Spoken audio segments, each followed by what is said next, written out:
팩트 진검승부 트루맨. 시사인 고재열 기자, 김준일 팩트체커와 함께 하고 있습니다.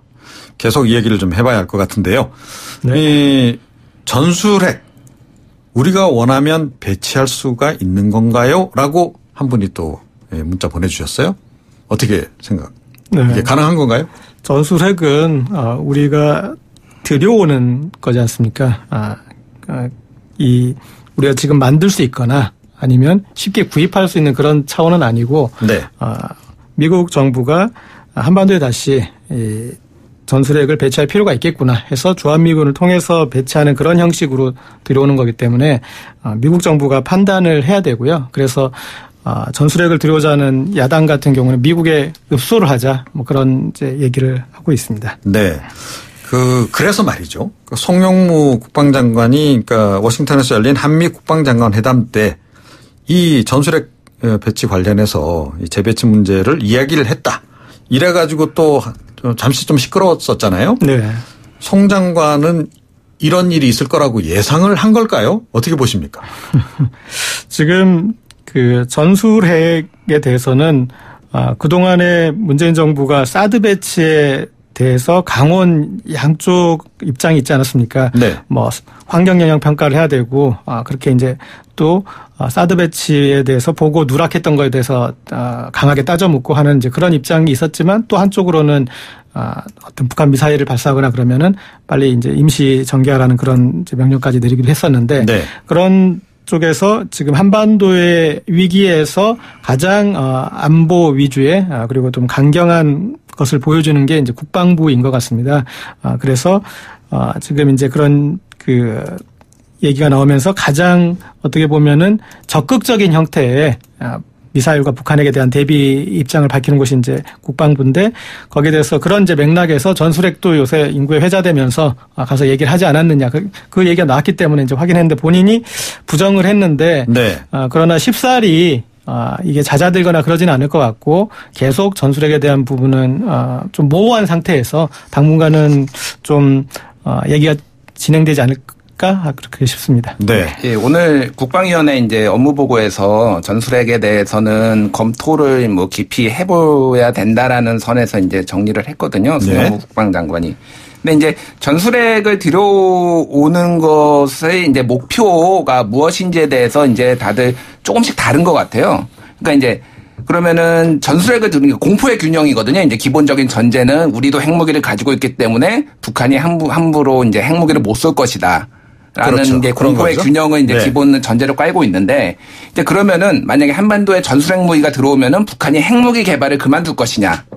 라는 거는 또 이제 다른 차원의 문제죠. 그러니까 균형을 맞출 수는 있는데 그럼 북한은 계속 또 핵무기를 개발을 할 것이고 그거를 억제할 수 있을 것인가에 대해서는 또 이제 프로세스가 좀 다른 시각에서 봐야 되는 거고요. 네. 그럼 전쟁 가능성이 줄어드냐 아니면 한반도의 평화 정착이 가능할 것이냐에 대해서도 또 시각이 많이 다르거든요. 그러니까 군비 경쟁이 일어나서 중국은 또 만약에 한반도에 전술핵이 들어오면은 중국은 지금 사드와는 비교가 안 될 정도로 크게 반발을 할 것이고 그러겠죠. 동북아의 어떤 평화 이런 균형이 깨질 가능성도 높다라는 지적도 있습니다. 물론 이제 전술핵 도입의 주장도 어느 정도 일리가 있고요. 그래서 이거는 그렇게 쉽게 결정할 문제는 아니고요. 정말 어떤 판단이 옳은가에 대해서는 깊이 좀 공론화도 하고 논의를 좀 정치권에서 할 필요가 있을 것 같습니다. 네. 그러니까 당분간 우리가 논의를 이제 했다고 치고요. 네네. 자, 전술핵 그럼 배치하자.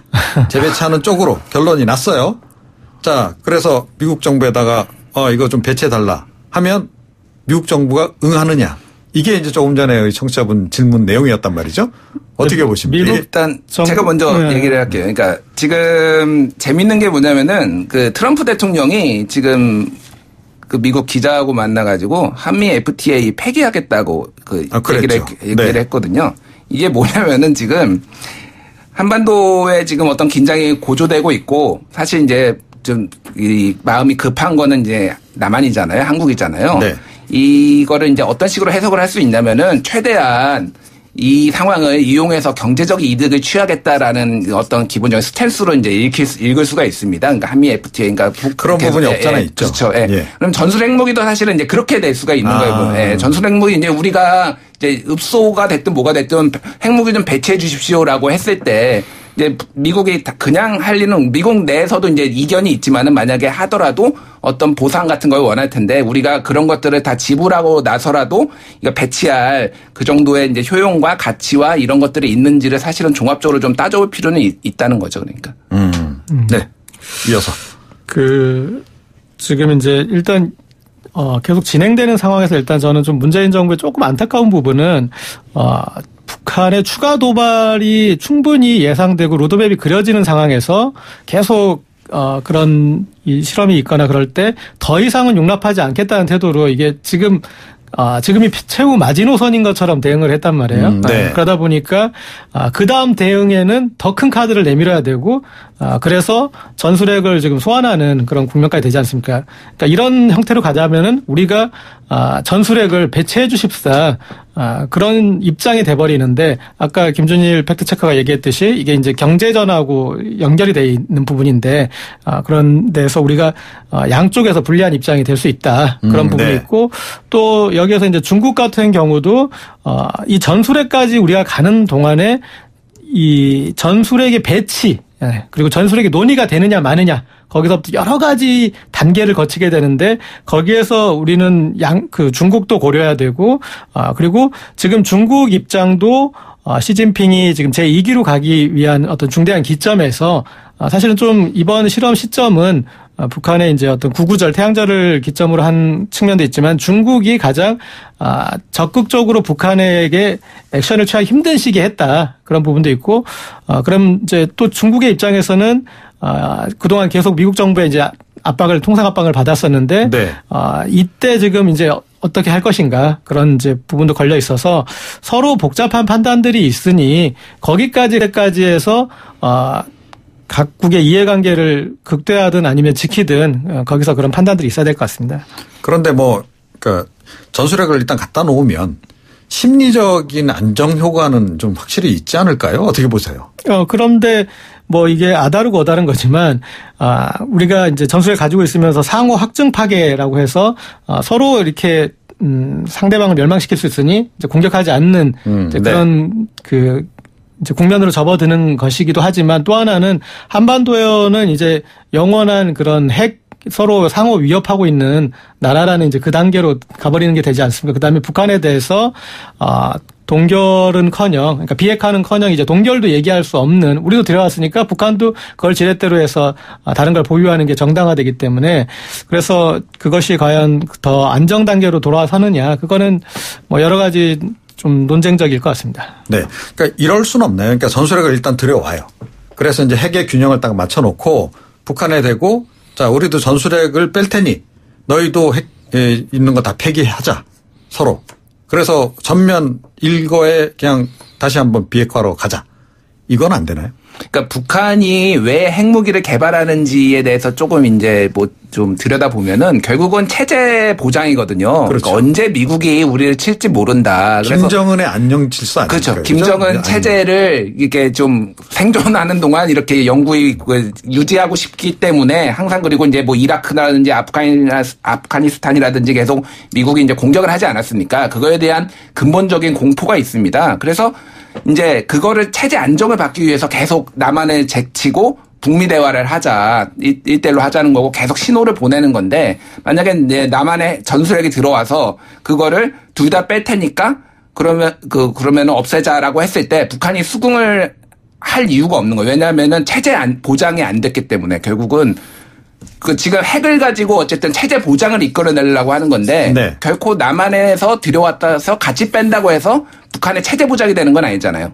그러니까 같이 빼면서 평화협정. 그러니까 평화협정이 돼야죠. 그러니까 평화협정이 돼야 되는 건데 그것도 그러니까 하나의 전략적인 방법일 수는 있겠지만은 그냥 단순히 들여와서 단순히 뺀다고 해서 그게 북한이 수긍하기는 굉장히 힘든 상황이라는 거죠. 그러니까 네. 결국은 평화협정이 미국이 어떻게 움직이느냐에 따라서 이제 좀 많이 달려있다고 보면 돼요. 전술핵을 이제 전략적으로, 전술핵을 그야말로 전술적으로 이용해보자 하는 게 제 이제 조금 전에 질문 내용이었는데 어떻게 보세요?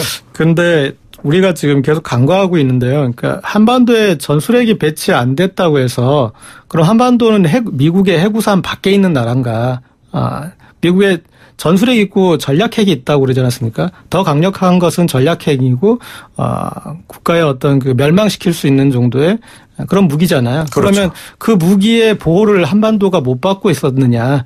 이를테면 지금 북한이 한반도를 어떤 전쟁 위험에 빠뜨렸을 때 미국이 공격할 수 있는 범위 밖에 있는 나라인가. 미국의 ICBM이 닿지 않고 미국의 핵무기를 쓸 수 없는 나라인가. 그렇지 않잖아요. 그러니까 우리는 전술핵이 없더라도 전략핵으로 이미 해구산 안에 있고 네. 그리고 지금 사실은 북한 전술핵 얘기가 나오기 전까지는 북한의 미사일 사거리가 관건이 되면서 어떤 그런 위험의 대상 상대가 미국이었다가 당사자였다가 그리고 그것이 갑자기 전술핵이 나오면서 이제 핵의 어떤 그 위협의 당사자가 우리가 되고 우리가 부안해동하는 상황에 들어가지 않았습니까? 그래서 전술핵이 없으면 우리는 무핵지대가인 게 아니라는 거를 그걸 좀 염두할 필요가 있을 것 같습니다. 네. 네. 이게 또 따져봐야 될 문제가 그야말로 한두 가지가 아니네요. 그러고 보니까 전술핵을 만약에 배치를 한다면 몇 기 정도 들여오면 적당할까요? 할까 말까 지금 논의 중인데 이런 말씀까지 드려서 뭐하는데 아니 좀 여러 개가 아니더라도 예전처럼 900 몇십 개가 한때 있었다 그러는데 그 정도는 아니더라도 한 10개 정도만 들여와도 약간 그런 억지 효과는 좀 있지 않을까요? 저는 그 개수는 중요하지 않고 들어오느냐 안 들어오냐가 그 부분에서 갈리지 들어올 때 몇 개 정도는 이건 그냥 웃자고 들여온 겁니다. 이렇게 얘기할 수 있는 그런 개수가 있는 것도 아닌 것 같고 그래서 들어오느냐 안 들어오느냐 그게 중요하지 개수는 그렇게 중요하지 않다. 네. 팩트 체크. 이건 팩트 체크를 할 수 있는 건 아닌데요. 저는 네. 전적으로 이제 고재열 기자의 의견을 동의를 하고요.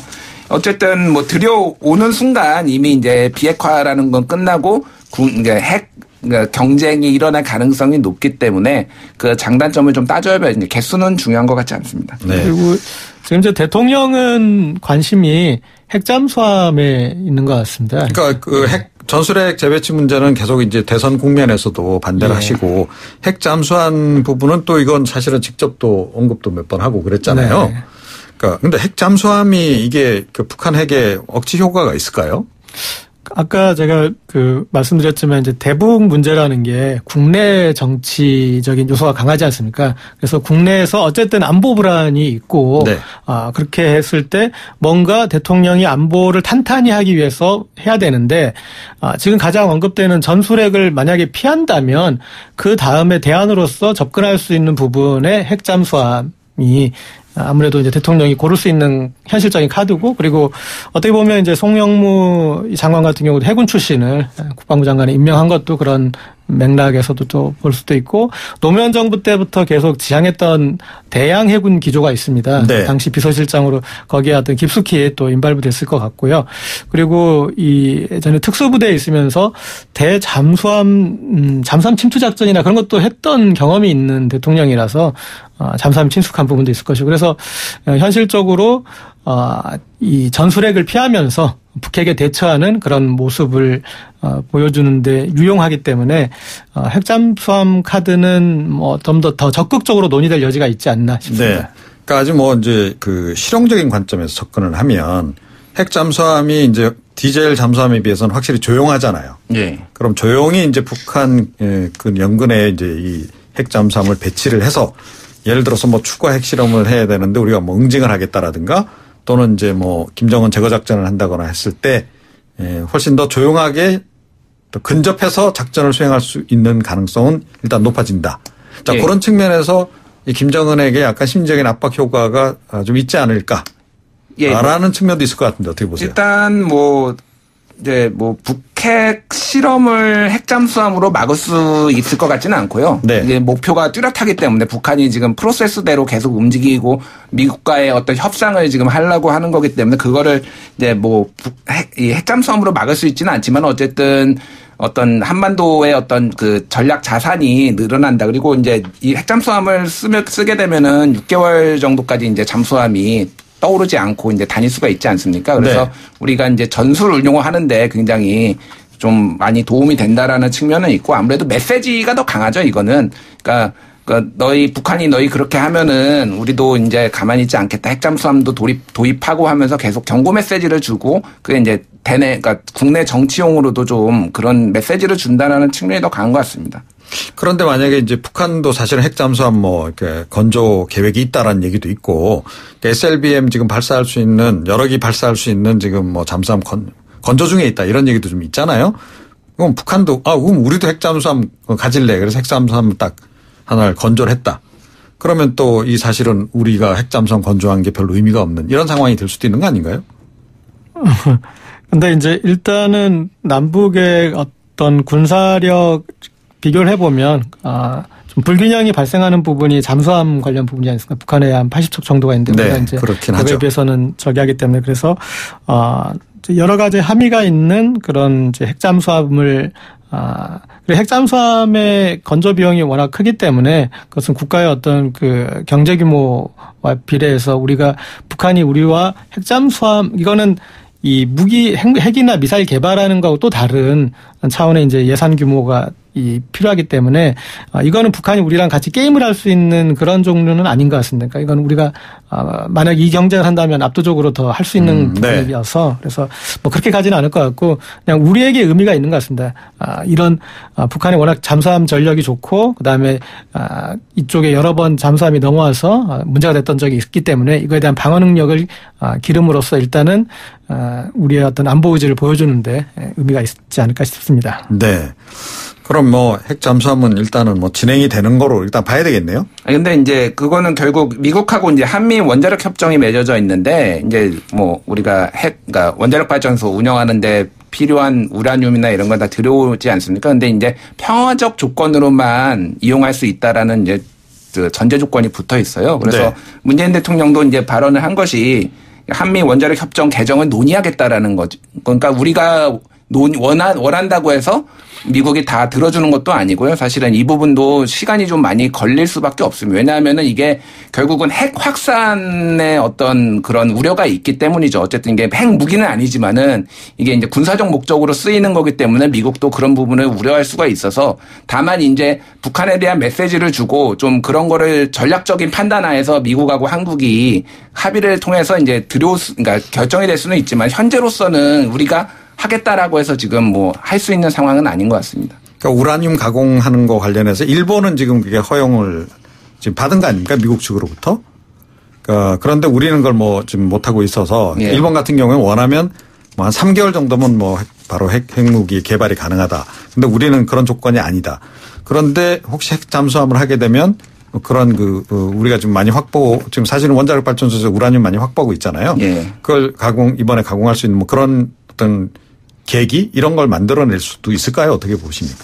근데 이제 이거는 기본적으로 원자력 발전소하고 똑같은 구조라고 보시면 됩니다. 작은 원자력 발전소가 그렇죠. 잠수함 안에 들어가는 거고 핵 무기를 또 만드는 거는 전혀 이제 다른 문제라서 재처리 시설이 있고 이제 뭐 그거를 이제 하는 거라서 이제 프로세스가 완전히 다르기 때문에 이거가 이제 핵무기하고 연결될 소지는 없지만은 기본적으로 이제 어떤 원자력 핵의 이제 무기화라는 그런 관점에서 보면은 좀 이제 신중하게 접근할 필요는 있는 거죠. 그러니까 왜냐하면 어찌됐든 이게 또 군비 경쟁을 촉발시킬 수 있는 가능성이 있고 네. 북한을 자극하거나 중국을 자극할 가능성도 있기 때문에 어떤 식의 프로세스를 통해서 이제 이거를 진행할지에 대해서는 한미가 좀 더 논의를 좀 더 깊게 해봐야 될 문제인 것 같습니다. 그리고 현실적으로 이제 비용 문제도 좀 관건이 그렇죠. 될 것 같은데요. 네. 그러니까 해군 함정은 기본적으로 3배수를 건조한다고 합니다. 왜냐하면 한 척이 작전을 하면 한 척은 대기를 하고 한 척은 정비를 해서 이렇게 3배수를 하게 되는데 이런 핵추진 잠수함 3척을 건조하는데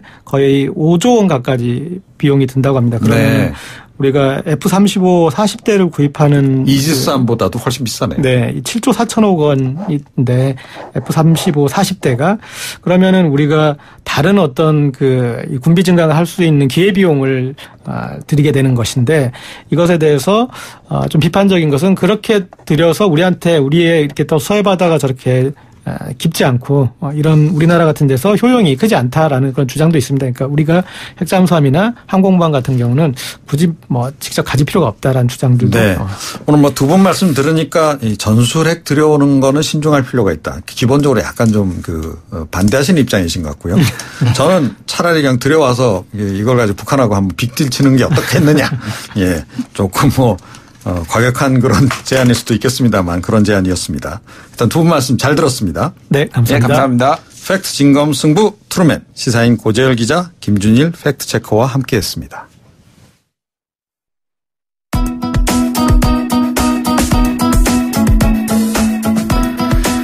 YTN 뉴스 FM 뉴스 정면 승부 오늘 준비한 내용 여기까지입니다. 이 홈페이지, 팟캐스트, 팟빵 그리고 이 전용 어플리케이션으로 들을 수 있는 거 다 알고 계시죠? 네, 팟캐스트에서도 검색하시면 오늘 내용 다시 들어보실 수 있습니다. 인터뷰, 홈페이지, 포털 사이트 검색 이것도 전문으로 다시 다 확인이 가능하고요. 저는 내일 다시 여러분들 그 측면 승부사로 돌아오도록 하겠습니다. 지금까지 진행의 이종훈이었습니다. 고맙습니다.